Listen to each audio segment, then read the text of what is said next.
ഈ ഒരൊറ്റ സാധനം മതി, ഒന്നും നോക്കണ്ട. Ozone layer. അവിടെ ഓസോൺ ലെയർ എന്നുള്ള സാധനം കിടപ്പുണ്ട്. ഓസോൺ ലെയർ ഏത് അന്തരീക്ഷപാളിയിലാണ് ഉള്ളത്? ഓസോൺ ലെയർ ഏത് അറ്റ്മോസ്ഫിയറിക് ലെയറിലാണ് ഉള്ളതെന്ന് ജോഗ്രഫി പഠിക്കുക. ബേസിക്കലി നമ്മൾ സ്റ്റാർട്ട് ചെയ്യുന്ന, അല്ലെങ്കിൽ PSC ഇപ്പോൾ ഫസ്റ്റ് ടൈം പഠിക്കുന്നവരാണെങ്കിൽ നമ്മൾ സ്റ്റാർട്ടിങ്ങിൽ പഠിക്കുന്ന സാധനമാണ് ഓസോൺ ലെയർ എവിടെയാണ് സിറ്റുവേറ്റ് ചെയ്യുന്നത്. അപ്പോൾ അത് വെച്ചിട്ട് നിങ്ങൾക്ക് ആൻസറിലോട്ടേക്ക് എത്താൻ വേണ്ടി പറ്റും. കീവേഡ് ഐഡന്റിഫൈ ചെയ്യാം. ഇവിടുത്തെ കീവേഡ് എന്താണ്? കറക്റ്റ് ചെയ്ത് എന്നാണ് ചോദിച്ചിരിക്കുന്നത്. ചിലപ്പോൾ അവിടെ ഇൻകറക്റ്റ് എന്ന് കാണിക്കാം. അപ്പോൾ നിങ്ങൾ ചിലപ്പോൾ ക്വസ്റ്റ്യൻ ഇങ്ങനെ വായിച്ചു പോകുമ്പോൾ കറക്റ്റ് ആണോ ഇൻകറക്റ്റ് ആണോ എന്നുള്ളത് ശ്രദ്ധിക്കാണ്ട് വേഗം പോയിട്ട് ഏതിലേലും പോയി കുത്തും. അപ്പം അതാണ് ആദ്യം നമ്മൾ നോട്ട് ചെയ്യേണ്ടത്. അപ്പോൾ നമ്മളൊരു ഡിഗ്രി ലെവൽ പരീക്ഷയ്ക്ക് പ്രിപ്പയർ ചെയ്യുമ്പോൾ നമുക്ക് ഓരോ ക്വസ്റ്റ്യൻസ് കാണുമ്പോഴും അതിനെ എങ്ങനെ അപ്രോച്ച് ചെയ്യണമെന്നുള്ള ഒരു ധാരണ ഉണ്ടായിരിക്കണം. അപ്പോൾ നമുക്ക് ഒരു സ്റ്റേറ്റ്മെന്റ് ക്വസ്റ്റ്യൻ തരുമ്പോൾ അതിൽ എല്ലാ സ്റ്റേറ്റ്മെന്റും നമുക്ക് അറിഞ്ഞിരിക്കണമെന്ന് യാതൊരു നിർബന്ധവും ഇല്ല. ചിലപ്പോൾ നമുക്ക് ഒരു സ്റ്റേറ്റ്മെന്റ് അറിയത്തുണ്ടാവുള്ളൂ. ആ ഒരൊറ്റ സ്റ്റേറ്റ്മെന്റ് വെച്ചിട്ടാണെങ്കിൽ നമുക്ക് ആൻസറിലോട്ടേക്ക് എത്താൻ പറ്റും. ഈ ഒരു മെത്തേഡിനെ നമുക്ക് എന്തെന്ന് വിളിക്കാം? ഈ ഒരു മെത്തേഡിനെയാണ് നമ്മൾ ഓപ്ഷൻ എലിമിനേഷൻ മെത്തേഡ് എന്ന് പറയുന്നത്.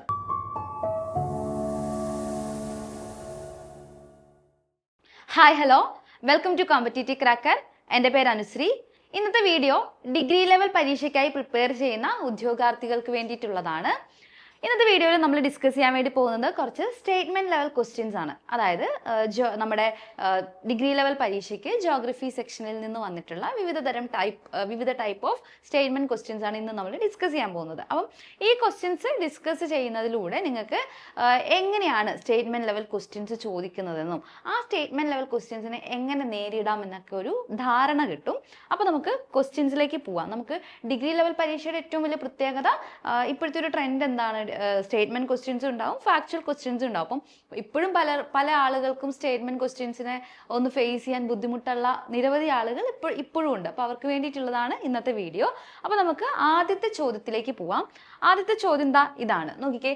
Consider the following statements. Statement A, westerlies are more powerful and aggressive in southern hemisphere. Statement B, westerlies in southern hemisphere blows through friction free surface of the ocean. ഇതാണ് രണ്ട് statements തന്നിട്ടുള്ളതാണ് question. ഇതിപ്പം ഒരു type of assertion reason പോലത്തെ type question ആണ്. അപ്പോൾ ഇതിൽ നമുക്ക് 4 ഓപ്ഷൻസ് തന്നിട്ടുണ്ട്.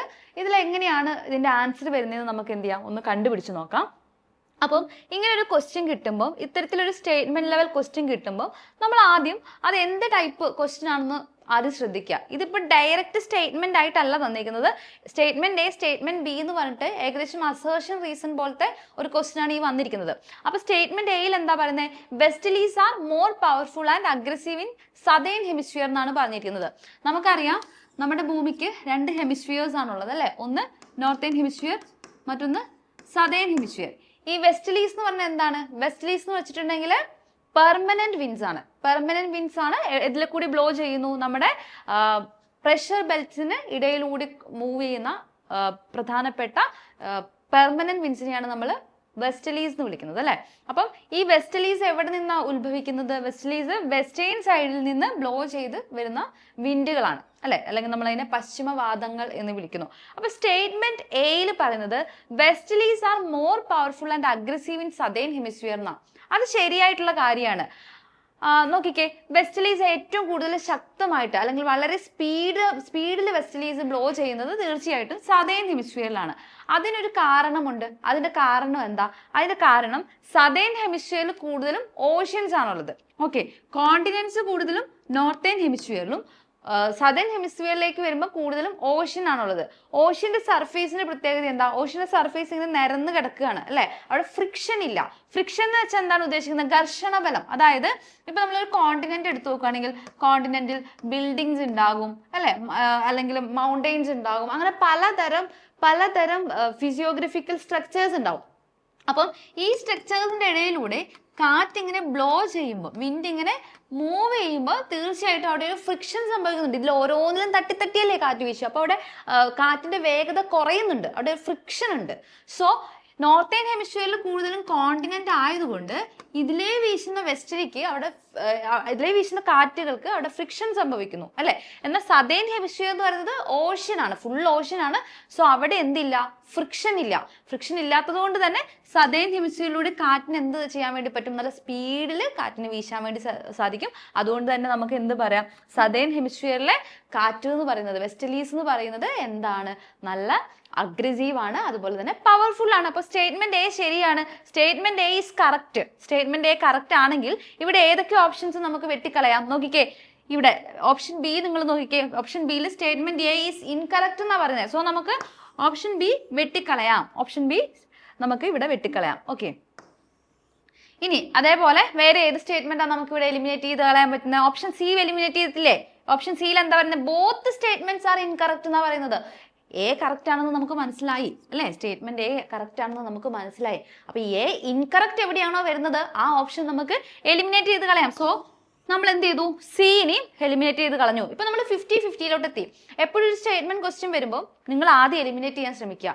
എലിമിനേറ്റ് ചെയ്യാൻ ശ്രമിച്ചിട്ട് നിങ്ങൾ 50-50 എത്തുന്നുണ്ടെങ്കിൽ തീർച്ചയായിട്ടും നിങ്ങൾ എന്ത് ചെയ്യണം? ആ ഒരു ക്വസ്റ്റ്യൻ അറ്റംപ്റ്റ് ചെയ്യണം. ഓക്കെ, ഇപ്പൊ നമ്മൾ 50-50 എത്തി. സ്റ്റേറ്റ്മെന്റ് ബിയിൽ എന്താ പറയുന്നത്? Westerlies in southern hemisphere blows through friction free surface of ocean എന്നാണ് പറയുന്നത്. ശരിയാണ്. നമ്മൾ അതിന്റെ എക്സാമ്പിൾ നമ്മളിപ്പോ പറഞ്ഞല്ലോ. അതായത് ഓഷ്യന്റെ മുകളിൽ കൂടി അവിടെ ഫ്രിക്ഷൻ ഇല്ല. സോ കാറ്റിന്റെ സ്പീഡിൽ വീശാൻ വേണ്ടി സാധിക്കും. സോ എയും ബിയും കറക്റ്റ് ആണ്. അപ്പം ബി കറക്റ്റ് ആണ്. ബി കറക്റ്റ് ആണെങ്കിൽ നമുക്ക് ഓപ്ഷൻ എയും എലിമിനേറ്റ് ചെയ്യാം. നമുക്ക് ഇനി ഒരൊറ്റ ഓപ്ഷനെ അവിടെ അവശേഷിക്കുന്നുള്ളൂ. അത് ഏതാണ്? ഓപ്ഷൻ ഡി ആണ്. Both statements are correct and statement B is the correct explanation of statement A എന്നാണ് പറയുന്നത്. സോ ഇവിടുത്തെ ആൻസർ ഏതാണ്? ഇവിടുത്തെ ആൻസർ ഓപ്ഷൻ ഡി ആണ്. ഓക്കെ, സോ ഇവിടുത്തെ കറക്റ്റ് ആൻസർ ഓപ്ഷൻ ഡി ആണ്. ബോത്ത് സ്റ്റേറ്റ്മെന്റ്സ് ആർ കറക്റ്റ് എന്നുള്ളതാണ് ഇവിടുത്തെ ശരിയായിട്ടുള്ള ആൻസർ.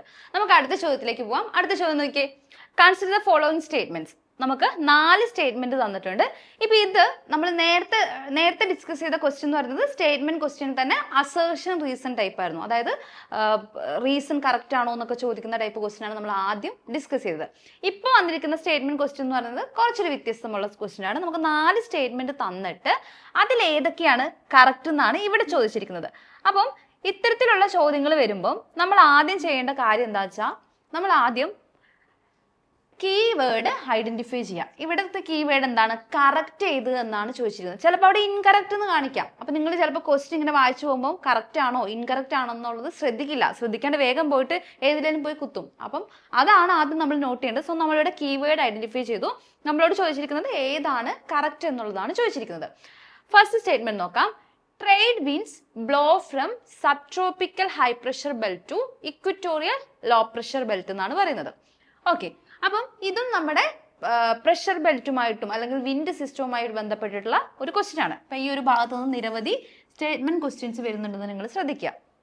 ഓക്കെ, നമ്മൾ എർത്തിലെ വിവിധ മർദ്ദ മേഖലകൾ നമുക്ക് എടുത്ത് നോക്കണം. സോ ഇത് ഇക്വേറ്റർ ആണ് അല്ലേ? ഇക്വേറ്ററിന്റെ പ്രത്യേകത എന്താ? അവിടെ സൺലൈറ്റ് ലംബമായിട്ട് പതിക്കുന്നത് കൊണ്ട് തന്നെ അവിടെ ചൂട് കൂടുതലാണ്.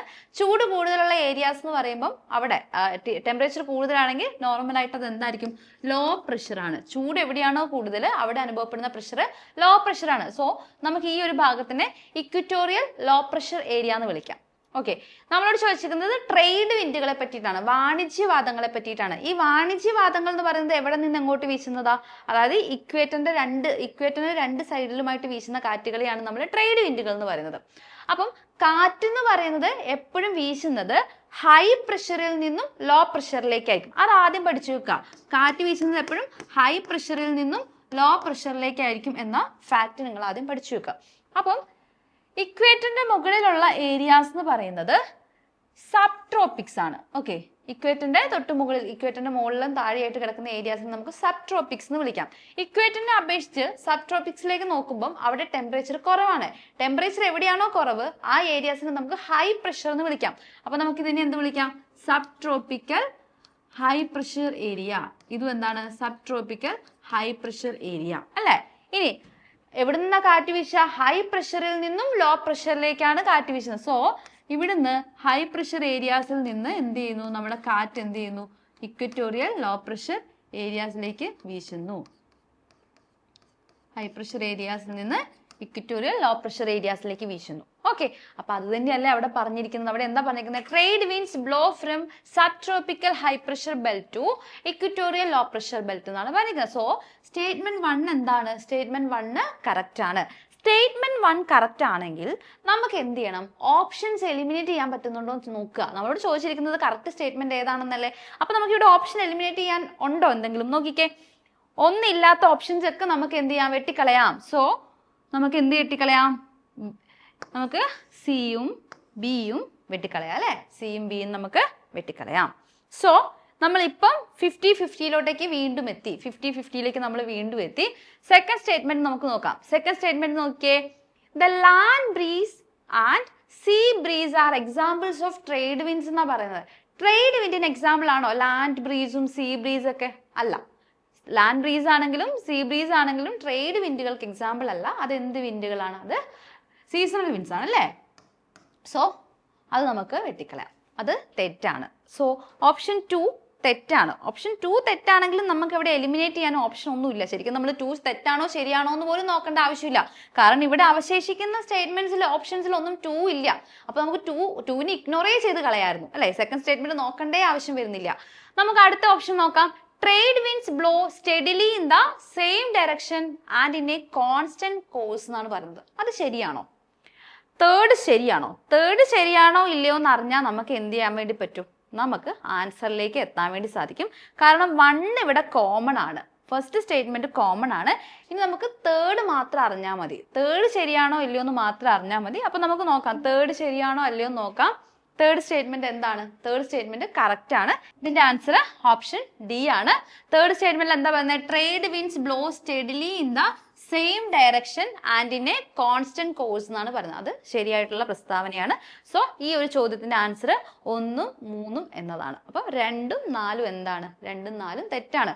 ഫോർത്ത് സ്റ്റേറ്റ്മെന്റ് നിങ്ങൾ നോക്കിയേ. Trade winds are best developed in the polar regions. Polar റീജിയൻസിലാണോ ട്രേഡ് വിൻഡ് ഡെവലപ്പ് ആകുന്നത്? അല്ല. ഞാൻ കുറച്ച് മുന്നേ പറഞ്ഞു ഇക്വറ്റോറിയൽ റീജിയന്റെ 2 ഭാഗത്തുമായിട്ട് വന്ന് അതായത് സബ് ട്രോപ്പിക്കൽ ഹൈ പ്രഷറിൽ നിന്ന് ഇക്വറ്റോറിയൽ ലോ പ്രഷറിലേക്ക് വീശുന്ന കാറ്റിനെയാണ് നമ്മൾ നമ്മുടെ ട്രേഡ് വിൻഡുകൾ എന്ന് പറയുന്നത്. സോ ഫോർത്ത് സ്റ്റേറ്റ്മെന്റും തെറ്റാണ്. ഇതിന്റെ ആൻസർ 1, 3 എന്നുള്ളതാണ് ഇതിന്റെ ആൻസർ ആയിട്ട് വരുന്നത്. അപ്പൊ നമുക്ക് അടുത്ത ചോദ്യത്തിലേക്ക് പോവാം. അടുത്ത ചോദ്യം നോക്കിക്കേ. Consider following statement. നമുക്കിവിടെ 2 സ്റ്റേറ്റ്മെന്റ് തന്നിട്ടുണ്ട്. അപ്പൊ ഞാൻ പറഞ്ഞു കീവേഡ് ഐഡന്റിഫൈ ചെയ്യണം. അപ്പൊ ഇവിടുത്തെ കീവേഡ് എന്താണ്? ഇവിടുത്തെ കീവേഡ് കറക്റ്റ് ആണോ ഇൻകറക്റ്റ് ആണോ ചോദിച്ചേക്കുന്നത്? ഇവിടെ ചോദിച്ചിരിക്കുന്നത് എന്താണ്? കറക്റ്റ് സ്റ്റേറ്റ്മെന്റ് ആണ്. അപ്പൊ നമ്മൾ കറക്റ്റിന്റെ അവിടെ ഒരു റൗണ്ട് ഇട്ട് കൊടുക്കുക. ഓക്കെ, ഇനി നമുക്ക് കറക്റ്റ് സ്റ്റേറ്റ്മെന്റ്സ് കണ്ടുപിടിക്കാം. ഫസ്റ്റത്തിൽ എന്താ പറയുന്നത്? Indian seismic wave activity occurs along convergent lithospheric plate boundaries. അതാണ് ഫസ്റ്റ് സ്റ്റേറ്റ്മെന്റ് പറയുന്നത്. സെക്കൻഡ് സ്റ്റേറ്റ്മെന്റിൽ പറയുന്നു convergent lithospheric plate boundaries oceanic plates are undergoing subduction എന്നാണ് പറയുന്നത്. അപ്പം എന്താണ് ഈ പ്ലേറ്റ് ബൗണ്ടറീസ്? എന്താണ് ലിത്തോസ്ഫിയർ പ്ലേറ്റുകൾ എന്ന് പറയുന്നത്? നമ്മൾ ഇന്റീരിയർ സ്ട്രക്ചർ ഓഫ് എർത്ത് പഠിക്കുമ്പോൾ നമ്മുടെ ആദ്യം ഉള്ളത് എന്താ? ക്രസ്റ്റ് ആണ് അല്ലേ? ക്രസ്റ്റ് ആണ്. ക്രസ്റ്റ്. ഓക്കെ, ഇതാണ് ക്രസ്റ്റ്. ക്രസ്റ്റിന് തൊട്ട് താഴെ, ഓക്കെ, ക്രസ്റ്റിന് തൊട്ട് താഴെ മാൻഡിലിന്, ഇത് മാൻഡിലാണെങ്കിൽ മാൻഡിലിന് തൊട്ട് മുകളിലായിട്ട് കിടക്കുന്ന ഭാഗത്തിനെയാണ് നമ്മൾ എന്തെന്ന് വിളിക്കുന്നത്? ലിത്തോസ്ഫിയർ അല്ലെങ്കിൽ ശിലാമണ്ഡലം എന്ന് വിളിക്കുന്നത്. ഇത് ആക്ച്വലി എന്താണ്? വലിയ റോക്ക് സ്ട്രക്ചേഴ്സ് ആണ്. വലിയ അളവിലുള്ള, അതായത് നമുക്ക് വലിയ അളവെന്ന് വെച്ചിട്ടുണ്ടെങ്കിൽ ഒരു കോണ്ടിനെന്റിന്റെ ഒക്കെ എത്ര വലിപ്പം വരുന്ന അത്രയും വലിയ അളവിലുള്ള റോക്ക് സ്ട്രക്ചേഴ്സിനെയാണ് നമ്മൾ ലിത്തോസ്ഫിയറിക് പ്ലേറ്റുകൾ എന്ന് വിളിക്കുന്നത്. അപ്പൊ നമ്മളിപ്പോ ഇങ്ങനെ നിൽക്കുക, നമ്മളിങ്ങനെ നിൽക്കുമ്പോൾ നമ്മുടെ ഭൂമിയുടെ അടിയിൽ എന്തുണ്ട്? ഇതുപോലത്തെ ലിത്തോസ്ഫിയർ, അതായത് നമ്മുടെ ക്രസ്റ്റിന് തൊട്ട് താഴെയായിട്ട് ഇതുപോലത്തെ വലിയ ലിത്തോസ്ഫിയറിക് പ്ലേറ്റുകൾ ഉണ്ട്. അപ്പൊ നമ്മൾ ഈ നിൽക്കുന്ന ഓരോ സെക്കൻഡിലും ഈ പ്ലേറ്റുകൾ എന്ത് ചെയ്തുകൊണ്ടിരിക്കുക? ഭൂമിയുടെ അടിയിൽ ഇങ്ങനെ കിടന്ന് മൂവ് ചെയ്തുകൊണ്ടിരിക്കുകയാണ്. അപ്പൊ ചില സമയങ്ങളിലെങ്കിലും ഈ പ്ലേറ്റുകൾ ചില സമയത്ത് എന്ത് ചെയ്യാറുണ്ട്? പരസ്പരം ഇങ്ങനെ അടുത്തടുത്ത് വരാറുണ്ട്. ചില പ്ലേറ്റുകൾ അടുത്തടുത്ത് വരുന്നു, ചില പ്ലേറ്റുകൾ എന്ത് ചെയ്യാറുണ്ട്? അകന്നകന്ന് പോകുന്നു. ഓക്കെ, അപ്പൊ പ്ലേറ്റുകൾ അടുത്തടുത്ത് വരികയാണെങ്കിൽ നമുക്കതിനെ എന്തെന്ന് വിളിക്കാം? കൺവേർജൻസ് പ്ലേറ്റ് ബൗണ്ടറി എന്ന് വിളിക്കാം, അല്ലെങ്കിൽ കൺവേർജൻസ് എന്ന് വിളിക്കാം. അകന്നകന്നാണ്, ഇങ്ങനെ അകന്നകന്നാണ് പോകുന്നതെങ്കിൽ നമുക്കതിനെ ഡൈവേർജൻസ് എന്ന് വിളിക്കാം. അപ്പം ഫസ്റ്റ് സ്റ്റേറ്റ്മെന്റിൽ പറയുന്നു Indian seismic activity occurs along convergent lithospheric plate boundaries എന്നാണ് പറയുന്നത്. അതായത് 2 പ്ലേറ്റുകൾ ഇങ്ങനെ അടുത്തടുത്തോട്ടേക്ക് വരുമ്പോൾ, കൺവേർജ് ചെയ്ത് വരുമ്പം അവിടെ വളരെ ശക്തമായിട്ടുള്ള രീതിയിലുള്ള സീസ്മിക് ആക്ടിവിറ്റീസ് നടക്കുന്നു എന്നാണ് പറയുന്നത്. അത് ശരിയായിട്ടുള്ള സ്റ്റേറ്റ്മെന്റ് ആണ്. ശരിയാണ്. 2 പ്ലേറ്റുകൾ അടുത്ത് വരുമ്പോൾ അവിടെ ഒരുപാട് സീസ്മിക് ആക്ടിവിറ്റീസ് നടക്കുന്നുണ്ട്. സെക്കൻഡ് സ്റ്റേറ്റ്മെന്റിൽ എന്താ പറയുന്നത്? Convergent lithospheric plate boundaries oceanic plates are undergoing subduction എന്നാണ് പറയുന്നത്. അതും എന്താണ്? അതും ശരിയായിട്ടുള്ള സ്റ്റേറ്റ്മെന്റ്. അപ്പൊ 2 സ്റ്റേറ്റ്മെന്റ്സ് എന്താണ്? 2 സ്റ്റേറ്റ്മെന്റും കറക്റ്റ് ആണ്. സോ ഈ ഒരു ചോദ്യത്തിന്റെ ആൻസർ എന്ന് പറയുന്നത് ഓപ്ഷൻ സി, ബോത്ത് 1 and 2 എന്നുള്ളതാണ് ഈ ഒരു ചോദ്യത്തിന്റെ ആൻസർ ആയിട്ട് വരുന്നത്. ഓപ്ഷൻ സി ആണ്. അപ്പൊ നമുക്ക് എന്ത് ചെയ്യാം? അടുത്ത ഒരു ചോദ്യത്തിലേക്ക് പോവാം. അടുത്തൊരു ചോദ്യം നോക്കിക്കേ, examine the statements and choose the correct one എന്നാണ് ചോദിച്ചിരിക്കുന്നത്. അപ്പം ഇവിടെ നമ്മൾ ആദ്യം എന്ത് ചെയ്യണം, കീവേഡ് ഐഡന്റിഫൈ ചെയ്യണം. ഇവിടെ നമ്മളോട് ചോദിച്ചിരിക്കുന്നത് കറക്റ്റ് സ്റ്റേറ്റ്മെന്റ് ഏത് എന്നാണല്ലേ ചോദിച്ചിരിക്കുന്നത്. അപ്പൊ നമുക്ക് എന്ത് ചെയ്യാം, ഓരോ സ്റ്റേറ്റ്മെന്റ് ആയിട്ട് വായിച്ചു നോക്കാം. അപ്പം ഫസ്റ്റ് സ്റ്റേറ്റ്മെന്റിൽ പറയുന്നു, the narrow zone of discontinuity based on change in mineral composition between crust and mantle is known as Mohorovicic discontinuity. അതായത് ഇത് നമ്മുടെ എർത്തിന്റെ ഇന്റീരിയർ സ്ട്രക്ചറുമായി ബന്ധപ്പെട്ടിട്ടുള്ള ഒരു ചോദ്യമാണ്. നമ്മുടെ ഡിസ്കണ്ടിന്യൂറ്റീസ് അല്ലെങ്കിൽ വിച്ഛിന്നതകളുമായി ബന്ധപ്പെട്ടിട്ടുള്ള ചോദ്യമാണ്. നമ്മൾ എർത്തിന്റെ സ്ട്രക്ചർ എടുത്ത് നോക്കുകയാണെങ്കിൽ മുകളിൽ ക്രസ്റ്റ് ഉണ്ട്. ക്രസ്റ്റ് തന്നെ ഏത് രീതിയിലുള്ള രണ്ട് ക്രസ്റ്റ് ആണ് നമുക്കുള്ളത്, സിയാൽ ആൻഡ് സിമ, അല്ലെങ്കിൽ oceanic crust and continental crust. Sial, sima. Okay, ഇനി തൊട്ട് താഴെയായിട്ട് നമുക്ക് എന്തുണ്ട്, തൊട്ട് താഴെയായിട്ട് നമുക്ക് മാൻഡിലുണ്ട്. മാൻഡിലും രണ്ട് രീതിയിലാണുള്ളത്, അപ്പർ മാൻഡിലും ലോവർ മാൻഡിലും അല്ലെ. ഇനി അതിന് താഴെയായിട്ട് നമ്മുടെ കോറുണ്ട്. കോറും രണ്ട് രീതിയിലാണുള്ളത്, ഔട്ടർ കോറും ഇന്നർ കോറും. ഇങ്ങനെയാണ് നമ്മുടെ ഇന്റീരിയർ സ്ട്രക്ചർ ഓഫ് എർത്ത് കിടക്കുന്നത്. സോ ഫസ്റ്റ് സ്റ്റേറ്റ്മെന്റിൽ പറയുന്നു, the narrow zone between discontinuity based on change in mineral composition between crust and mantle is known as Moho discontinuity എന്നാണ് പറയുന്നത്. ആ ഒരു സ്റ്റേറ്റ്മെന്റ് ശരിയാണോ? ആ ഒരു സ്റ്റേറ്റ്മെന്റ് ശരിയാണ് അല്ലെ. അതായത് മിനറൽ കോമ്പോസിഷനെ അടിസ്ഥാനപ്പെടുത്തിയിട്ട് ക്രസ്റ്റിനും മാന്റിലിനും ഇടയിലുള്ള ഡിസ്കണ്ടിന്യൂറ്റീസിനെ വിളിക്കുന്ന പേരാണ് മോഹോ ഡിസ്കണ്ടിന്യൂറ്റി എന്ന് പറയുന്നത്. അതായത് നിങ്ങൾ നോക്കിക്കോളൂ, ഈ ഭാഗത്ത് ക്രസ്റ്റിനും മാൻഡിലിനും ഇടയിലുള്ള ഈ ഒരു ഭാഗത്തെ ഡിസ്കണ്ടിന്യൂറ്റീസിനെയാണ്, അതായത് ഈ ക്രസ്റ്റിൽ നിന്നും ഈ മാൻഡിലേക്ക് വരുമ്പോൾ ആ ഇടയിൽ വരുന്ന ഡിസ്കണ്ടിന്യൂറ്റീസ്, ആ ഒരു ഏരിയനെയാണ് നമ്മൾ എന്തെന്ന് വിളിക്കുന്നത്, മോഹോ ഡിസ്കണ്ടിന്യൂറ്റി എന്ന് വിളിക്കുന്നത്. അപ്പൊ ആ ഒരു സ്റ്റേറ്റ്മെന്റ് ശരിയാണ്. ആ ഒരു സ്റ്റേറ്റ്മെന്റ് ശരിയാണെങ്കിൽ നിങ്ങൾക്ക് ഏത് ഓപ്ഷൻ എലിമിനേറ്റ് ചെയ്യാം? ഇവിടെ എ ഇൻകറക്റ്റ് ആണെന്ന് പറയുന്ന ഓപ്ഷൻസ് ഒക്കെ നിങ്ങൾക്ക് എന്ത് ചെയ്യാൻ വേണ്ടി പറ്റും, എലിമിനേറ്റ് ചെയ്യാൻ വേണ്ടി പറ്റും. അപ്പം ഓപ്ഷൻ ഡിയിൽ എ ഇൻകറക്റ്റ് ആണെന്നാണ് പറയുന്നത്. സോ ഓപ്ഷൻ ഡി എലിമിനേറ്റ് ചെയ്യാം. പിന്നെ എവിടെയെങ്കിലും എ ഇൻകറക്റ്റ് എന്ന് പറയുന്നുണ്ടോ? സ്റ്റേറ്റ്മെന്റ് ഓപ്ഷൻ സിയിലും എന്ത് പറയുന്നുണ്ട്, എ റോങ് എന്ന് പറയുന്നുണ്ട്. സോ നമുക്ക് സിയും വെട്ടിക്കളയാം. ഇപ്പൊ നമുക്ക് രണ്ട് സ്റ്റേറ്റ്മെന്റിലും നമ്മൾ നിൽക്കുകയാണ്, 50-50 നമ്മൾ എത്തി. അപ്പൊ ഒന്നെങ്കിൽ എ ആയിരിക്കും ശരി, അല്ലെങ്കിൽ ബി ആയിരിക്കും ശരി അല്ലെ. ഓപ്ഷൻ എ ആവാം, ഓപ്ഷൻ ബി ആവാം. അപ്പൊ നമുക്ക് എന്ത് ചെയ്യാം, അടുത്ത സ്റ്റേറ്റ്മെന്റ് നോക്കാം. സെക്കൻഡ് സ്റ്റേറ്റ്മെന്റ് എന്താ പറയുന്നത്, the crust and upper mantle are together called asthenosphere. ക്രസ്റ്റും അപ്പർ മാൻഡിലിനെയും ഒന്നിച്ച് വിളിക്കുന്നത് അസ്തനോസ്ഫിയർ എന്നാണ് പറയുന്നത്. ആണോ? അസ്തനോസ്ഫിയർ എന്നാണോ പറയുന്നത്? ക്രസ്റ്റിന് തൊട്ട് താഴെയും മാൻഡിലിന് തൊട്ട് മുകളിലും കിടക്കുന്ന ഏരിയ അസ്തനോസ്ഫിയർ അല്ല. അതെന്തായിരുന്നു? കുറച്ചു മുന്നേ നമ്മൾ ഡിസ്കസ് ചെയ്തേയുള്ളൂ. അതാണ് ലിത്തോസ്ഫിയർ എന്ന് പറയുന്നത്. അപ്പൊ അസ്തനോസ്ഫിയർ എന്ന് പറഞ്ഞാൽ എന്താ? അപ്പർ മാൻഡിലിന്റെ പോർഷൻ അല്ലെ. മാൻഡിലിന്റെ അപ്പർ പോർഷനെ നമുക്ക് എന്ത് വിളിക്കാം? അസ്തനോസ്ഫിയർ എന്ന് വിളിക്കാം. അപ്പൊ മാൻഡിലിന്റെ ഭാഗമാണ് അസ്തനോസ്ഫിയർ എന്ന് പറയുന്നത്. ഇത് ഇപ്പൊ ബിയിൽ പറഞ്ഞിരിക്കുന്നത് ഇവിടെ ടുഗദർ കോൾഡ് ലിത്തോസ്ഫിയർ എന്നാണ് പറഞ്ഞിരുന്നെങ്കിൽ ആ സ്റ്റേറ്റ്മെന്റ് ശരിയായാണ്. അവിടെ അസ്തനോസ്ഫിയർ എന്നാണ് പറയുന്നത്. സോ ഓപ്ഷൻ ബി തെറ്റാണ്. ഇപ്പൊ സോ ഇതിന്റെ ആൻസർ ഏതാണ്? ഇതിന്റെ answer option B, statement A is correct and B is wrong എന്നുള്ളതാണ് ഈ ഒരു ചോദ്യത്തിന്റെ ആൻസർ ആയിട്ട് വരുന്നത്. അപ്പൊ ഈ ഒരു ചോദ്യത്തിന്റെ ആൻസർ എന്താണ്? ഓപ്ഷൻ ബി ആണ് ഇതിന്റെ ആൻസർ ആയിട്ട് വരുന്നത്. ഓക്കെ, അപ്പൊ നമുക്ക് അടുത്ത ചോദ്യത്തിലേക്ക് പോവാം. അടുത്ത ചോദ്യം നോക്കിക്കേ, which of the following statements is are correct about the Himalayas of India എന്നാണ്. അതായത് ഹിമാലയാസ് ഓഫ് ഇന്ത്യയുമായി ബന്ധപ്പെട്ടിട്ട് ശരിയായിട്ടുള്ള പ്രസ്താവന ഏത് എന്നാണ് ചോദ്യം വന്നിരിക്കുന്നത്. അപ്പൊ നമുക്ക് നോക്കാം ഏതൊക്കെയാണ് ശരിയായിട്ടുള്ള പ്രസ്താവന എന്ന്. ഫസ്റ്റിൽ എന്താ പറയുന്നത്? The Himalayas are geologically young and structurally fold mountains എന്നാ പറയുന്നത്. അത് ശരിയാണോ? അത് ശരിയാണല്ലേ? അത് ശരിയാണ്. അതായത് നമുക്കറിയാം ലോകത്തിലെ highest and youngest fold mountains ആണ് ഏതെന്ന് പറയുന്നത്? നമ്മുടെ ഹിമാലയാസ് എന്ന് പറയുന്നത്. ഫോൾഡ് മൗണ്ടെയ്ൻസ് എങ്ങനെ ഉണ്ടാവുന്നത്? ഫോൾഡ് മൗണ്ടെയ്ൻസ് രണ്ട് പ്ലേറ്റുകൾ തമ്മിൽ ഇങ്ങനെ കൺവേർജ് ചെയ്യുമ്പോൾ ഉണ്ടാകുന്ന മൗണ്ടെയ്ൻസ് ആണ് ഫോൾഡ് മൗണ്ടെയ്ൻസ് എന്ന് പറയുന്നത്. അപ്പൊ ഇത്തരത്തിൽ ഓസ്ട്രേലിയൻ പ്ലേറ്റും അതുപോലെ തന്നെ യൂറേഷ്യൻ പ്ലേറ്റും തമ്മിൽ കൺവേർജ് ചെയ്തുണ്ടായി വന്നിരിക്കുന്ന ഫോൾഡ് മൗണ്ടെയ്ൻസ് ആണ് ഏതെന്ന് പറയുന്നത്? നമ്മുടെ ഹിമാലയാസ് എന്ന് പറയുന്നത്. അത് എന്താണ്? അത് യങ്ങസ്റ്റ് ആണ്. യങ്ങസ്റ്റ് ഇൻ ദ വേൾഡ് ആണെന്ന് നമുക്ക് പറയാം. അപ്പം the Himalayas are geologically young and structurally fold mountains എന്ന സ്റ്റേറ്റ്മെന്റ് എന്താണ്? ശരിയാണ്. അപ്പൊ ആ ഒരു സ്റ്റേറ്റ്മെന്റ് ശരിയാണെങ്കിൽ ഇവിടെ എവിടെയെങ്കിലും ഓപ്ഷൻ എലിമിനേറ്റ് ചെയ്യാനുള്ള സ്കോപ്പ് ഉണ്ടോ? നോക്കിക്കേ, അപ്പോൾ ഒന്നില്ലാത്ത ഓപ്ഷൻസ് നമുക്ക് എന്ത് ചെയ്യാം, എലിമിനേറ്റ് ചെയ്യാം. സോ എയിൽ ഒന്നില്ല, കാരണം അവിടെ 2 and 3 എന്നാ പറയാം, അവിടെ 1 ഇല്ല. സോ നമുക്ക് എ എലിമിനേറ്റ് ചെയ്യാം, വേറെ എവിടെ എലിമിനേറ്റ് ചെയ്യാനുള്ള സ്കോപ്പ് ഇല്ല. ഓക്കെ, സെക്കൻഡ് സ്റ്റേറ്റ്മെന്റ് നോക്കിക്കേ. Shivalik is the outer most range of Himalaya. അതെന്താണ്? ശരിയാണ്, അത് എല്ലാവർക്കും അറിയാം. നമ്മൾ ഹിമാലയാസിന് ഇങ്ങനെ തരംതിരിക്കുമ്പോൾ മുകളിൽ ഹിമാദ്രി ഉണ്ട്, താഴെയായിട്ട് ഹിമാചൽ, അതിന് താഴെയായിട്ട് ശിവാലിക്. അപ്പം ശിവാലിക് എന്ന് പറയുന്നത് ഹിമാലയാസിന്റെ ഔട്ടർ മോസ്റ്റ് റേഞ്ച് ആണെന്നുള്ളത് നമുക്കറിയാം. So statement 2 is also correct. Statement 2ഉം കറക്റ്റ് ആണ്. സ്റ്റേറ്റ്മെന്റ് 2 കറക്റ്റ് ആണെങ്കിൽ നമുക്ക് എന്ത് ചെയ്യാം, ഏതെങ്കിലും ഓപ്ഷൻ എലിമിനേറ്റ് ചെയ്യാൻ പറ്റുമോ? ഓപ്ഷൻ സി എലിമിനേറ്റ് ചെയ്യാൻ വേണ്ടി പറ്റും. ഓക്കെ, ഇനി നമുക്ക് തേർഡ് സ്റ്റേറ്റ്മെന്റിലോട്ട് വരാം. Mount Everest is located in Shivalik എന്ന് പറയുന്നുണ്ട്. മൗണ്ട് എവറസ്റ്റ് ലൊക്കേറ്റ് ചെയ്തിരിക്കുന്നത് ശിവാലിക്കിലാണോ?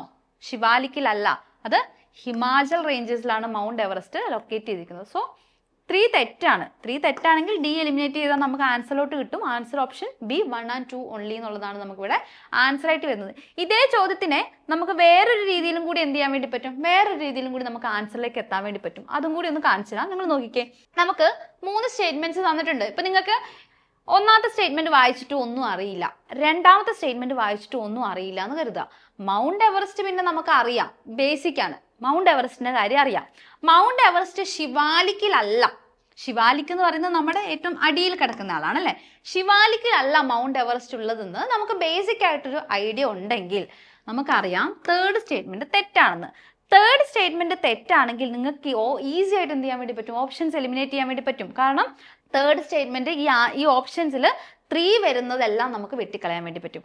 എയിൽ 3 ഉണ്ട്, സിയിൽ 3 ഉണ്ട്, ഡിയിൽ 3 ഉണ്ട്. അപ്പൊ നമുക്ക് സ്റ്റേറ്റ്മെന്റ് 1ഉം 2ഉം നോക്കേണ്ട കാര്യമേ ഇല്ല. ഒറ്റ സ്റ്റേറ്റ്മെന്റ്, മൂന്നാമത്തെ സ്റ്റേറ്റ്മെന്റ് മാത്രം വെച്ചിട്ട് നമുക്ക് എന്ത് ചെയ്യാൻ വേണ്ടി പറ്റും, ആൻസറിലേക്ക് എത്താൻ വേണ്ടി പറ്റും. Answer is option B. അപ്പൊ ഈ രീതിയിൽ നിങ്ങൾക്ക് എന്ത് ചെയ്യാം, ഈ ഒരു ക്വസ്റ്റിനെ അപ്രോച്ച് ചെയ്യാൻ വേണ്ടി പറ്റും. അപ്പൊ നമുക്ക് ഒരു സ്റ്റേറ്റ്മെന്റ് ക്വസ്റ്റ്യൻ തരുമ്പോൾ അതിൽ എല്ലാ സ്റ്റേറ്റ്മെന്റും നമുക്ക് അറിഞ്ഞിരിക്കണമെന്ന് യാതൊരു നിർബന്ധവും ഇല്ല.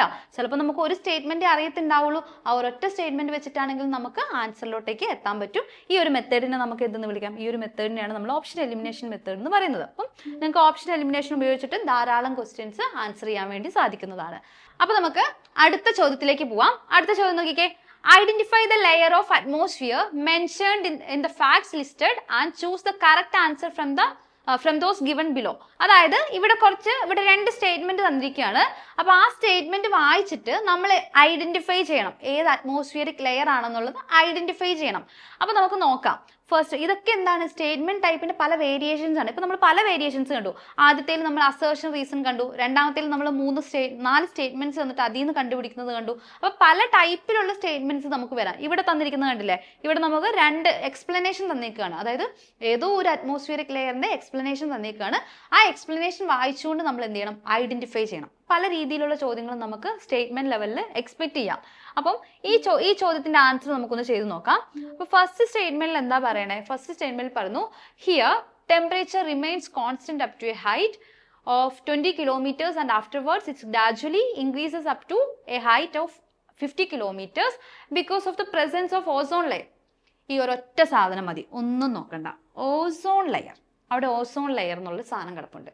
ഓസോൺ ലെയർ ഏത് അന്തരീക്ഷപാളിയിലാണ് ഉള്ളത്, ഓസോൺ ലെയർ ഏത് അറ്റ്മോസ്ഫിയറിക് ലെയറിലാണ് ഉള്ളതെന്ന് ജോഗ്രഫി പഠിക്കുക. ബേസിക്കലി നമ്മൾ സ്റ്റാർട്ട് ചെയ്യുന്ന, അല്ലെങ്കിൽ PSC ഇപ്പം ഫസ്റ്റ് ടൈം പഠിക്കുന്നവരാണെങ്കിൽ നമ്മൾ സ്റ്റാർട്ടിങ്ങിൽ പഠിക്കുന്ന സാധനമാണ് ഓസോൺ ലെയർ എവിടെയാണ് സിറ്റുവേറ്റ് ചെയ്യുന്നത്. അപ്പൊ അത് വെച്ചിട്ട് നിങ്ങൾക്ക് ആൻസറിലോട്ടേക്ക് എത്താൻ വേണ്ടി പറ്റും. നമുക്ക് ഇനി വേണമെങ്കിൽ സെക്കൻഡ് സ്റ്റേറ്റ്മെന്റും കൂടി നോക്കാം. It is A non conductive zone of the atmosphere containing rarefield air where clouds are absent. അടുത്ത keyword clouds R absent. Clouds എവിടെയാണ് ആബ്സെന്റ് ആയിട്ടിരിക്കുന്നത്? ഇവിടെ നമുക്ക് 2 സാധനം കിടപ്പുണ്ട് നമുക്കിവിടെ. അതായത് ഓസോൺ ലെയർ എന്നുള്ള സൂചനയുണ്ട്, അതുപോലെ തന്നെ ഇവിടെ ക്ലൗഡ്സ് ആർ ആബ്സെന്റ് എന്നുള്ള 2 സൂചനകളാണ് നമുക്ക് PSC തന്നിരിക്കുന്നത്. ആ 2 സൂചനകൾ വെച്ചിട്ട് ബേസിക്കായി പഠിച്ചു വരുന്ന ഒരാൾക്ക് കൃത്യമായിട്ട് ഐഡന്റിഫൈ ചെയ്യാൻ വേണ്ടി പറ്റും ഈ ഇതെന്ന് പറയുന്നത് ഏതാണ്, സ്ട്രാറ്റോസ്ഫിയർ ആണെന്ന്. അപ്പം ഓസോൺ പാളി നമുക്ക് കാണുന്നത് എവിടെയാണ്, സ്ട്രാറ്റോസ്ഫിയറിലാണ്. അതായത് നമുക്ക് ആദ്യം നമ്മുടെ എർത്തിന്റെ സർഫേസ് എടുത്ത് നോക്കുമ്പോൾ സർഫേസിന്റെ തൊട്ടടുത്തായിട്ട് കിടക്കുന്നത്, അതായത് സർഫേസിൽ നിന്ന് മുകളിലേക്ക് പോകുമ്പോൾ ഏറ്റവും അറ്റത്ത് കിടക്കുന്നത് ഏതാണ്, ടോപ്പോസ്ഫിയർ ആണ്. ഓക്കെ, ട്രോപ്പോസ്ഫിയർ ആണ്. ട്രോപ്പോസ്ഫിയറിന്റെ പ്രത്യേകത എന്താ? ഭൂമിയുടെ ഉപരിതലത്തിനോട് ഏറ്റവും അടുത്ത് കിടക്കുന്ന അന്തരീക്ഷ പാളിയാണ് ട്രോപ്പോസ്ഫിയർ എന്ന് പറയുന്നത്. ട്രോപ്പോസ്ഫിയറിലെ ടെമ്പറേച്ചർ എന്താ ചെയ്യണേ? ട്രോപ്പോസ്ഫിയറിലെ ടെമ്പറേച്ചർ ഉയരം കൂടുന്നതിനനുസരിച്ച് ഓരോ 165 മീറ്റർ മുകളിലോട്ടേക്ക് പോകും തോറും 1 ഡിഗ്രി സെൽഷ്യസ് വെച്ചിട്ട് എന്ത് ചെയ്യുന്നു? 1 ഡിഗ്രി സെൽഷ്യസ് വെച്ച് കുറയുന്നു. ഇനി ട്രോപ്പോസ്ഫിയറിന് തൊട്ട് മുകളിലായിട്ട് ആരുണ്ട്? ട്രോപ്പോസ്ഫിയറിന് തൊട്ട് മുകളിലായിട്ട് കിടക്കുന്ന അന്തരീക്ഷ പാളിയാണ് സ്ട്രാറ്റോസ്ഫിയർ എന്ന് പറയുന്നത്. സ്ട്രാറ്റോസ്ഫിയറിലാണ് നമുക്ക് എന്ത് കാണാൻ വേണ്ടി സാധിക്കുന്നത്? സ്ട്രാറ്റോസ്ഫിയറിൽ നമുക്ക് ഓസോൺ ലെയറിനെ കാണാൻ വേണ്ടി സാധിക്കും. അവിടെയുള്ള ഓസോൺ ലെയർ ഈ UV റേസിനെയൊക്കെ ഇങ്ങനെ അബ്സോർബ് ചെയ്ത് എടുക്കുന്നത് കൊണ്ട് സ്ട്രാറ്റോസ്ഫിയറിൽ എന്താണ്? ടെമ്പറേച്ചർ ഇൻക്രീസ് ചെയ്യും. അതായത് നോർമലി നമ്മൾ മുകളിലോട്ട് പോകുമ്പോൾ ഉയരം കൂടുന്തോറും ടെമ്പറേച്ചർ കുറയുകയാണ് ചെയ്യുന്നത്. ഓക്കെ, അങ്ങനെ കുറയുന്ന പ്രതിഭാസത്തിനെയാണ് നമ്മൾ നോർമൽ ലാപ്സ് റേറ്റ് അല്ലെങ്കിൽ ക്രമമായ താപനഷ്ട നിരക്ക് എന്ന് പറയുന്നത്, അല്ലെ? ഓരോ 165 മീറ്റർ മുകളിലോട്ട് പോകുമ്പോഴും 1 ഡിഗ്രി സെൽഷ്യസ് വെച്ചിട്ട് താപം കുറയുന്നു. അപ്പൊ അതിന് നമ്മൾ എന്തെന്ന് വിളിക്കും? നോർമൽ ലാപ്സ് റേറ്റ് എന്ന് വിളിക്കും. അപ്പൊ അങ്ങനെ ഒരു കണ്ടീഷനിൽ ശരിക്കും സ്ട്രാറ്റോസ്ഫിയറിലോട്ട് പോകുമ്പോൾ ഉയരം കൂടുകയല്ലേ ചെയ്യുന്നേ? അപ്പൊ അവിടെ ടെമ്പറേച്ചർ കുറയുമായിരുന്നു വേണ്ടത്. പക്ഷെ എന്തുകൊണ്ട് അവിടെ കുറഞ്ഞില്ല? കുറയാത്തിന്റെ റീസൺ എന്താ? അവിടെ ഓസോൺ ലെയർ ഉണ്ട്. ഓസോൺ ലെയർ എന്ത് ചെയ്യുന്നുണ്ട്? UV റേസിനെ അബ്സോർബ് ചെയ്യുന്നുണ്ട്. അതുകൊണ്ടാണ് അവിടെ എന്ത് ചെയ്തത്? ടെമ്പറേച്ചർ കൂടിയത്. ഓക്കെ, അപ്പം നമുക്ക് ആ ഒരു സാധനം വെച്ചിട്ട് നമുക്ക് എന്ത് ചെയ്യാൻ വേണ്ടി പറ്റും? ആൻസറിലോട്ടേക്ക് എത്താൻ വേണ്ടി സാധിക്കും. അതുപോലെ തന്നെ സ്ട്രാറ്റോസ്ഫിയറിൽ എന്തില്ല? മേഘങ്ങളില്ല. ക്ലൗഡ് ഫോർമേഷൻ എവിടെ ഉണ്ടാവില്ല? സ്ട്രാറ്റോസ്ഫിയറിൽ ഉണ്ടാവില്ല. ഇനി അഥവാ അവിടെ ക്ലൗഡ്സ് കാണുകയാണെങ്കിൽ അത്തരത്തിലുള്ള ക്ലൗഡ്സിനെ വിളിക്കുന്ന പേരാണ് നാക്രിയസ് മേഘങ്ങൾ. നാക്രിയസ് മേഘങ്ങൾ, നാക്രിയസ് ക്ലൗഡ്സ് എന്ന് വിളിക്കും. ഓക്കെ, അപ്പോൾ അതും കൂടി നിങ്ങളവിടെ മനസ്സിലാക്കി വെക്കുക. സോ ഈ ഒരു ചോദ്യത്തിന്റെ ആൻസർ സ്ട്രാറ്റോസ്ഫിയർ ആണ്. ഓപ്ഷൻ ബി ആണ് ഇതിന്റെ ആൻസർ ആയിട്ട് വരുന്നത്. അപ്പൊ നമുക്ക് എന്ത് ചെയ്യാം? അടുത്ത ചോദ്യത്തിലേക്ക് പോവാം. അടുത്ത ചോദ്യം നോക്കിക്കേ. ഇവിടെ കുറച്ച് സ്റ്റേറ്റ്മെന്റ്സ് തന്നിട്ടുണ്ട്. ഈ സ്റ്റേറ്റ്മെന്റ്സ് തന്നിട്ട് നമ്മളോട് ചോദിച്ചിരിക്കുന്നത് കറക്റ്റ് സ്റ്റേറ്റ്മെന്റ് ഏത് എന്നാണ്. കീവേഡ് കറക്റ്റ് സ്റ്റേറ്റ്മെന്റ് ആണ്. 4 സ്റ്റേറ്റ്മെന്റ്സ് ആണ് തന്നിരിക്കുന്നത്. ഫസ്റ്റിൽ എന്താ പറഞ്ഞത്? Delta is A fan shaped area of fine alluvium at the mouth of a river. അതെ, ഡെൽറ്റാസും എസ്റ്ററീസും കൃത്യമായിട്ട് പഠിച്ചു വെക്കണം. ഡെൽറ്റാസ് ആണെങ്കിലും എസ്റ്ററീസ് ആണെങ്കിലും റിവർ ഉണ്ടാക്കുന്ന ഭൂരൂപങ്ങളാണ്, റിവർ ഉണ്ടാക്കുന്ന ഫിസിക്കൽ ഡിവിഷൻസ് ആണ്. സോ ഡെൽറ്റ എന്ന് പറയുന്നത് എന്താണ്? ഡെൽറ്റ എന്ന് പറയുന്നത് നമ്മുടെ നദികൾ ഇങ്ങനെ ഒഴുകി വരുന്നു. നദികൾ ഇങ്ങനെ ഒഴുകി വരുമ്പോൾ സമുദ്രത്തിനോട് കയറുന്നതിന്റെ, അതായത് സമുദ്രത്തിലോട്ടേക്ക് കയറുന്നതിന്റെ തൊട്ട് മുന്നേ ആയിട്ട് ഇവരെന്ത് ചെയ്യുന്നുണ്ട്? ഇവർ കൊണ്ടുവരുന്ന അലൂവിയൽ സോയിൽസ് ഒക്കെ ഇവിടെ കൊണ്ടുപോയിട്ട് ഇങ്ങനെ ഡെപ്പോസിറ്റ് ചെയ്യുന്നുണ്ട്. അങ്ങനെ ഡെപ്പോസിറ്റ് ചെയ്തിട്ട് ഫൈൻ ആയിട്ടുള്ള അലൂവിയൽ സോയിൽസ് ഡെപ്പോസിറ്റ് ചെയ്ത് ഉണ്ടാക്കുന്ന ഏരിയാസിനെ നമുക്ക് എന്തെന്ന് വിളിക്കാം? ഡെൽറ്റാസ് എന്ന് വിളിക്കാം. ഡെൽറ്റാസ് എന്ന് വിളിക്കാം. ഇനി ഇന്ത്യ എടുത്ത് നോക്കുകയാണെങ്കിൽ ഇന്ത്യയുടെ ഈ ഭാഗത്ത് ഇവിടെ എന്തുണ്ട്? വെസ്റ്റ് ബംഗാൾ ഉണ്ട്, അല്ലെ? വെസ്റ്റ് ബംഗാളിന്റെ ഭാഗത്തായിട്ട് മുകളിൽ നിന്ന് ബ്രഹ്മപുത്ര റിവറും ഇവിടെ നിന്ന് ഗംഗാ റിവറും ഒഴുകി വരുന്നു. ബ്രഹ്മപുത്ര റിവറും ഗംഗാ റിവറും ഒഴുകി വന്ന് താഴെ ഇവിടെ ബേ ഓഫ് ബംഗാൾ ഉണ്ട്. ബേ ഓഫ് ബംഗാളിന്റെ ഇങ്ങോട്ടേക്ക് വരുന്നതിന് മുന്നേ വെസ്റ്റ് ബംഗാളിന്റെ ഈ ഭാഗത്തായിട്ട് എന്ത് ചെയ്യുന്നുണ്ട്? ഫൈൻ അലൂവിയൽ സോയിഡ്സ് ഡെപ്പോസിറ്റ് ചെയ്ത് അവിടെ ഒരു ഡെൽറ്റ ഉണ്ടാക്കുന്നുണ്ട്. ആ ഡെൽറ്റയുടെ പേരെന്താ? ആ ഡെൽറ്റയുടെ പേരാണ് സുന്ദർബാൻസ് ഡെൽറ്റ. സുന്ദർബാൻസ് ഡെൽറ്റയുടെ പ്രത്യേകത എന്താ? ലോകത്തിലെ ഏറ്റവും വലിയ ഡെൽറ്റയാണ് സുന്ദർബാൻസ് ഡെൽറ്റ എന്ന് പറയുന്നത്. അപ്പൊ ഈ ഭാഗത്ത് കാണുന്ന കാടുകളെ വിളിക്കുന്ന പേര് സുന്ദരവനങ്ങൾ എന്നാണ്. സുന്ദരവനങ്ങൾ. അവിടെ കൂടുതലും സുന്ദരി ട്രീസ് കൂടുതലായിട്ട് കാണപ്പെടുന്നു. അപ്പം ഫസ്റ്റ് സ്റ്റേറ്റ്മെന്റിൽ പറയുന്നു delta is A fan shaped area of fine alluvium soil at the mouth of a river. അത് ശരിയായിട്ടുള്ള സ്റ്റേറ്റ്മെന്റ് ആണ്. അപ്പൊ 1 ശരിയാണ്. 1 ശരിയാണെങ്കിൽ നമുക്ക് എലിമിനേറ്റ് ചെയ്യാൻ ഇവിടെ ഏത് ഓപ്ഷൻ ഉണ്ട്? ബി നമുക്ക് എലിമിനേറ്റ് ചെയ്യാം. കാരണം അതിൽ 1 മെൻഷൻ ചെയ്തിട്ടില്ല. അപ്പൊ നമുക്ക് ബി എലിമിനേറ്റ് ചെയ്യാം. ഓക്കെ, അടുത്ത നോക്കിയേ. Deltas are the tidal mouth of a river where fresh and saline water are mixed. അതും എന്താണ്? അതും ശരിയാണ്. അപ്പൊ 2 ഈസ് ഓൾസോ റൈറ്റ്. 2 റൈറ്റ് ആണെങ്കിൽ 2 എന്തല്ല? 2 ശരിയല്ല, 2 തെറ്റാണ്. Deltas are the tidal mouth of a river where fresh and saline water are mixed എന്നുള്ളത് എന്താണ്? തെറ്റാണ്. ഡെൽറ്റയുടെ കാര്യം പറയുമ്പോൾ ആ ഒരു സ്റ്റേറ്റ്മെന്റ് തെറ്റാണ്. അപ്പൊ 2 തെറ്റാണെങ്കിൽ നമുക്ക് ഏതൊക്കെ ഓപ്ഷൻസ് എലിമിനേറ്റ് ചെയ്യാം? 2 തെറ്റാണെങ്കിൽ നമ്മളോട് ചോദിച്ചിരിക്കുന്നത് കറക്റ്റ് സ്റ്റേറ്റ്മെന്റാണ്. അപ്പൊ 2 എവിടെയൊക്കെ മെൻഷൻ ചെയ്തിട്ടുണ്ടോ അതെല്ലാം നമുക്ക് എന്ത് ചെയ്യാൻ വേണ്ടി പറ്റും? അതെല്ലാം നമുക്ക് എലിമിനേറ്റ് ചെയ്യാൻ വേണ്ടി പറ്റും.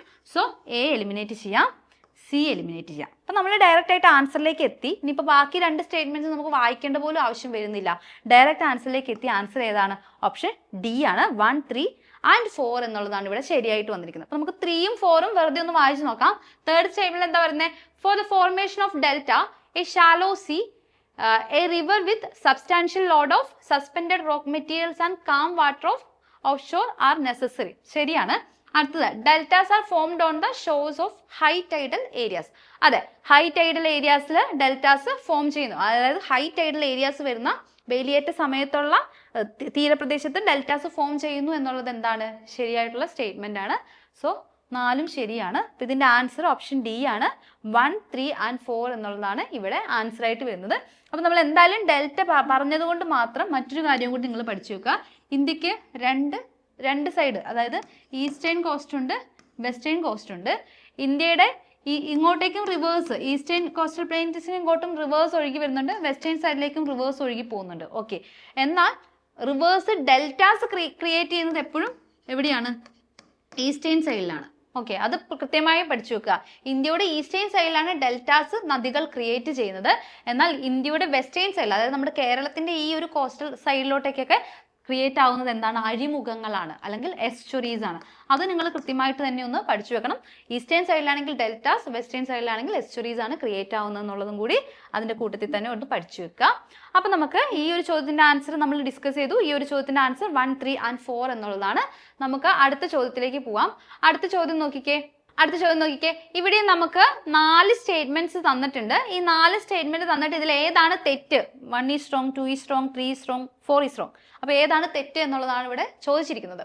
അപ്പോൾ ഫസ്റ്റ് സ്റ്റേറ്റ്മെന്റിൽ പറയുന്നു, ഇത് എന്തുമായി ബന്ധപ്പെട്ട ചോദ്യമാണ്? ഇത് നമ്മുടെ ഇക്വിനോസും അതുപോലെ തന്നെ സമ്മർ ആൻഡ് വിന്റർ സോൾസ്റ്റൈസുമായി ബന്ധപ്പെട്ടിട്ടുള്ള ഒരു ചോദ്യമാണ്. അപ്പൊ ഈ ഒരു ചോദ്യത്തിന്റെ ആൻസറിലേക്ക് നമുക്ക് പോവാം. ഇവിടെ നോക്കിക്കേ, ഫസ്റ്റിൽ പറയുന്നു, on 21st March, it is spring in northern hemisphere, so called spring or vernal equinox. ശരിയാണ്. അതായത് മാർച്ച് 21 സൺലൈറ്റ് എന്ത് ചെയ്യുന്നു? സൺലൈറ്റ് ലംബമായിട്ട് ഇക്വേറ്ററിൽ പതിക്കുന്നു. അത്തരത്തിൽ ലംബമായിട്ട് ഇക്വേറ്ററിൽ പതിക്കുന്നത് കൊണ്ട് തന്നെ നോർത്തേൺ ഹെമിസ്ഫിയറിലും സദേൺ ഹെമിസ്ഫിയറിലും അനുഭവപ്പെടുന്നത് എന്താണ്? Equal days and equal nights ആണ്, തുല്യ ദിനരാത്രങ്ങളാണ്. സോ നമുക്കതിനെ ഇക്വിനോക്സ് എന്ന് വിളിക്കാം. അപ്പൊ മാർച്ച് 21 എന്താണ്? ഇക്വിനോക്സ് ആണ്. അതെന്തുകൊണ്ടാണ് ഇക്വിനോക്സ് ആയത്? സൺലൈറ്റ് ഡയറക്റ്റ് ആയിട്ട് ഇക്വേറ്ററിൽ പതിക്കുന്നതുകൊണ്ട്. സോ ഫസ്റ്റ് സ്റ്റേറ്റ്മെന്റിൽ പറയുന്നത് 21st March it is spring in northern hemisphere. അപ്പൊ നോർത്തേൺ ഹെമിസ്ഫിയർ, അതായത് നമ്മൾ നിൽക്കുന്ന ഭാഗത്ത് നോർത്തേൺ ഹെമിസ്ഫിയറിൽ അനുഭവപ്പെടുന്നത് എന്താണ്? സ്പ്രിംഗ് സീസൺ ആണ്. സോ നമുക്കതിനെ എന്തെന്ന് വിളിക്കാം? സ്പ്രിംഗ് ഓർ വെർണൽ ഇക്വിനോക്സ് എന്ന് വിളിക്കാം. ശരിയാണ്. സെക്കൻഡ് സ്റ്റേറ്റ്മെന്റിൽ പറയുന്നു, ഓൺ 23rd സെപ്റ്റംബറിലും എന്താണ് സംഭവിക്കുന്നത്? 23rd സെപ്റ്റംബറിലും സൺലൈറ്റ് ലംബമായിട്ട് എന്ത് ചെയ്യുന്നു? ഇക്വേറ്ററിൽ പതിക്കുന്നു. അപ്പം ആ സമയത്തും നമുക്ക് അനുഭവപ്പെടുന്നത് തുല്യ ദിനരാത്രങ്ങളാണ്. അതിന് equal nights and equal days ആണ് നമുക്ക് അനുഭവപ്പെടുന്നത്. അപ്പൊ ഈ സമയത്ത് നോർത്തേൺ ഹെമിസ്ഫിയറിൽ എന്താ അനുഭവപ്പെടുന്നത്? ഈ സമയത്ത് നോർത്തേൺ ഹെമിസ്ഫിയറിൽ അനുഭവപ്പെടുന്ന ഇതെന്ന് പറയുന്നത് സീസൺ എന്ന് പറയുന്നത് ഓട്ടമാണ്. ഓക്കെ, ഓട്ടമാണ്. സോ നമുക്ക് അതിനെ ഓട്ടോമൽ ഇക്വിനോക്സ് എന്ന് വിളിക്കാം. ഓക്കെ, അപ്പം സെക്കൻഡ് സ്റ്റേറ്റ്മെന്റ് ശരിയാണ്. അപ്പം നമുക്കിതിൽ ഏതൊക്കെ ഓപ്ഷൻസ് എലിമിനേറ്റ് ചെയ്യാം? നമ്മളോട് പറഞ്ഞിരിക്കുന്നു 1, 2 ശരിയാണെന്ന് നമുക്ക് മനസ്സിലായി. സോ നമുക്ക് എ വെട്ടിക്കളയാം, ബി വെട്ടിക്കളയാം. ഓക്കെ, ഇനി തേർഡ് നോക്കിക്കേ. On the 21st June north pole is incline towards sun, so days are long and hot and it is summer in northern hemisphere, so called summer solstice. അതെ, അതായത് June 21 ആകുമ്പോൾ നമ്മുടെ sunlight നമ്മുടെ എർത്തിന്റെ northern ഹെമിസ്ഫിയറിന്റെ ഈ ഭാഗത്തായിട്ട് എങ്ങനെ പതിക്കുന്നുണ്ട്? കുറച്ച് ചെരിഞ്ഞിട്ട് എന്ത് ചെയ്യുന്നു? സൺലൈറ്റ് ഇവിടെ പതിക്കുന്നു. അങ്ങനെ സൺലൈറ്റ് ഇവിടെ പതിക്കുമ്പോൾ നമുക്ക് അനുഭവപ്പെടുന്ന സമയം എന്ന് പറയുന്നത്, അതായത് നമുക്ക് ഡേ ടൈം വളരെ കൂടുതലായിട്ട് അനുഭവപ്പെടും. ഡേ ടൈം കൂടുതലായിരിക്കും, രാത്രി എന്തായിരിക്കും? കുറവായിരിക്കും. അപ്പം ആ സമയത്ത് നമ്മൾ അനുഭവിക്കുന്നത് സമ്മർ ആണ്. സോ നമുക്ക് ജൂൺ 21 എന്ന് പറയുമ്പോൾ നമുക്ക് അതിനെ നമ്മളെന്ന് ഉദ്ദേശിക്കുന്നത് നോർത്തേൺ ഹെമിസ്ഫിയറിനെയാണ്. സോ സമ്മർ സോൾസ്റ്റേസ് ആണ്. അപ്പോൾ ഓപ്ഷൻ 3 എന്താണ്? ശരിയാണ്. സോ നമുക്ക് സിയും വെട്ടിക്കളയാം. ഇനി 4 നോക്കിക്കേ. On 22nd September, South Pole is inclined towards sun, so days are long and hot, and it is winter. ഇത് തെറ്റായിട്ടുള്ള സ്റ്റേറ്റ്മെന്റ്. ഇത് തിരിഞ്ഞാണ് വന്നിരിക്കുന്നത്. സോ 4th സ്റ്റേറ്റ്മെന്റ് തെറ്റാണ്. ഇതിന്റെ ആൻസർ എന്താണ്? ഓപ്ഷൻ ഡി ആണ്. 4 is wrong എന്നുള്ളതാണ് ഇതിന്റെ ആൻസർ ആയിട്ട് വരുന്നത്. അപ്പൊ നമ്മൾ ഈ ഒരു ചോദ്യത്തിന്റെ ആൻസർ ഓപ്ഷൻ ഡി ആണ്. 4 is wrong എന്നുള്ളതാണ് ഈ ഒരു ചോദ്യത്തിന്റെ ആൻസർ ആയിട്ട് വരുന്നത്.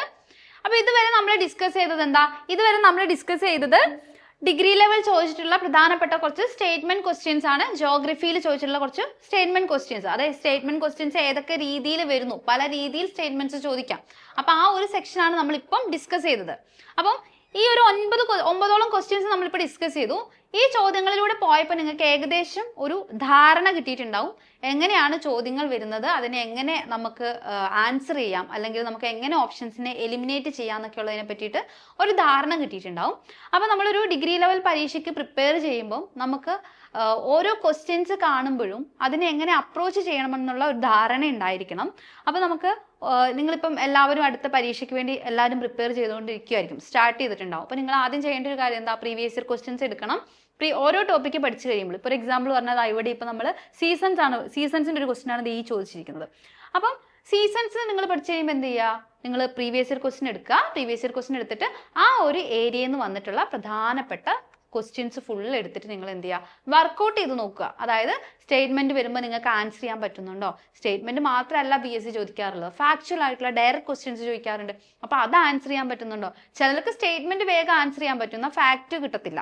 അപ്പം നിങ്ങൾ തന്നെ സ്വയം എന്ത് ചെയ്യണം, സ്വയം വിലയിരുത്തണം. എനിക്ക് ഏത് സെക്ഷനാണ് പറ്റാത്തത്, ഫാക്റ്റ് വരുമ്പോഴാണോ എനിക്ക് ആൻസർ ചെയ്യാൻ പറ്റാത്തത്, സ്റ്റേറ്റ്മെന്റ് വരുമ്പോഴാണോ ചെയ്യാൻ പറ്റാത്തത് എന്നുള്ളത് സ്വയം ഒന്ന് ഐഡന്റിഫൈ ചെയ്തിട്ട് അതിന് വേണ്ടിയിട്ട് വേണം എന്ത് ചെയ്യാം, വർക്കൗട്ട് ചെയ്യാൻ വേണ്ടിയിട്ട്. അപ്പം നിങ്ങൾക്ക് ഈ ഒരു പ്രീവിയസ് ഇയർ ക്വസ്റ്റ്യൻസിന്റെ ഒരു ഇമ്പോർട്ടൻസ് എന്താണെന്ന് ഇത് കണ്ടപ്പോൾ മനസ്സിലായിട്ടുണ്ടാവും. അത്യാവശ്യം നല്ല രീതിക്ക് തന്നെ പഠിക്കുന്നവർക്ക് നല്ല രീതിയിൽ ആൻസർ ചെയ്യാൻ പറ്റും. ഡെപ്ത് ലെവലുള്ള ക്വസ്റ്റ്യൻസും ഉണ്ട്, ബേസിക് ലെവലുള്ള ക്വസ്റ്റ്യൻസ് ഒക്കെ ചോദിക്കുന്നുണ്ട്. സോ കൃത്യമായിട്ട് തന്നെ എന്ത് ചെയ്യുക, കൃത്യമായിട്ട് തന്നെ പഠിച്ചു പോവുക. അപ്പോൾ നമുക്ക് ഡിഗ്രി ലെവൽ പരീക്ഷയുടെ കാലമാണ് അല്ലേ, ഒരു കാലമാണ് ഇപ്പം. ഏകദേശം 5 അവസരങ്ങൾ ആണ് നമ്മൾ കാത്തിരിക്കുന്നത്. SBCID sub inspector, excise inspector, company board assistant, university assistant തുടങ്ങി 5ഓളം പോസ്റ്റുകളാണ് നമുക്ക് മുന്നിലേക്ക് വരാനിരിക്കുന്നത്. സോ നിങ്ങൾ ഇപ്പോഴേ എല്ലാവരും ഇതിനിപ്പോൾ നോട്ടിഫിക്കേഷൻ വന്ന പോസ്റ്റുകൾക്കൊക്കെ, ഇപ്പോൾ SBCIDക്കും അതുപോലെ തന്നെ കമ്പനി ബോർഡിനൊക്കെ നോട്ടിഫിക്കേഷൻ ഓൾറെഡി വന്നതാണ്. അപ്പോൾ അതിൻ്റെയൊക്കെ ഇത് കൊടുത്തിട്ടുണ്ടാവും നിങ്ങൾ. അപ്പം ബാക്കിയുള്ളത് നോട്ടിഫിക്കേഷൻ ഉടനെ തന്നെ വരും. ഇപ്പം യൂണിവേഴ്സിറ്റീൻ്റെ ഒക്കെ ഇപ്പം തന്നെ അടുത്ത് തന്നെ വരും. സോ എന്ത് ചെയ്യുക, നമുക്ക് ഈ ഒരു 5 അവസരങ്ങളുടെയും ആദ്യത്തെ കടമ്പ എന്ന് പറയുന്നത് എന്താണ്, ആദ്യത്തെ കടമ്പ പ്രിലിംസ് ആണ്. പ്രിലിംസിന് കോമൺ സിലബസ് ആയിരിക്കും ഉണ്ടാവുക. അപ്പോൾ കൃത്യമായിട്ട് തന്നെ പഠിച്ചു തുടങ്ങുക. ഇത്രയും അവസരങ്ങൾ നമ്മുടെ മുന്നിലുണ്ട് എന്നുള്ള ഒരു ഓർമ്മ എല്ലാവരുടെയും മനസ്സിൽ വേണം. സോ കൃത്യമായിട്ട് തന്നെ എന്ത് ചെയ്യുക, ഇപ്പോഴേ സ്റ്റാർട്ട് ചെയ്തിട്ടുണ്ടെങ്കിൽ നമുക്ക് വേഗം ഒത്തൊന്ന് ആഞ്ഞു പിടിച്ചാൽ നമുക്ക് എന്ത് ചെയ്യാൻ വേണ്ടി പറ്റും, സുഖമായിട്ട് നമുക്ക് ഈ പരീക്ഷയൊക്കെ ക്ലിയർ ചെയ്യാൻ വേണ്ടി സാധിക്കും. അപ്പം നിങ്ങളെ പ്രിലിംസൊക്കെ പരീക്ഷയൊക്കെ നല്ല കോൺഫിഡൻസോട് കൂടിയിട്ട് നിങ്ങളെ എക്സാം ഹോളിൽ എത്തിക്കാനും നിങ്ങളെ നല്ല രീതിയിൽ പ്രിപ്പയർ ആക്കാനും വേണ്ടിയിട്ട് നമ്മൾ CC പുതിയൊരു ബാച്ച് സ്റ്റാർട്ട് ചെയ്യുന്നുണ്ട്. അപ്പോൾ നിങ്ങൾ ആരെങ്കിലും നമ്മുടെ ബാച്ചിൻ്റെ ഭാഗമാകാൻ ആഗ്രഹിക്കുന്നുണ്ടെങ്കിൽ നിങ്ങൾക്ക് താഴെ കാണുന്ന നമ്പറിൽ കോൺടാക്ട് ചെയ്യാൻ സാധിക്കുന്നതാണ്. അപ്പോൾ ഇതുപോലുള്ള യൂസ്ഫുൾ വീഡിയോസുമായിട്ട് നമുക്ക് വീണ്ടും കാണാം. നിങ്ങൾ ആരും ഇതുവരെ ചാനൽ സബ്സ്ക്രൈബ് ചെയ്തില്ലെങ്കിൽ തീർച്ചയായും സബ്സ്ക്രൈബ് ചെയ്യുക. അപ്പോൾ മറ്റൊരു വീഡിയോയിൽ വീണ്ടും കാണുന്നത് വരെ താങ്ക്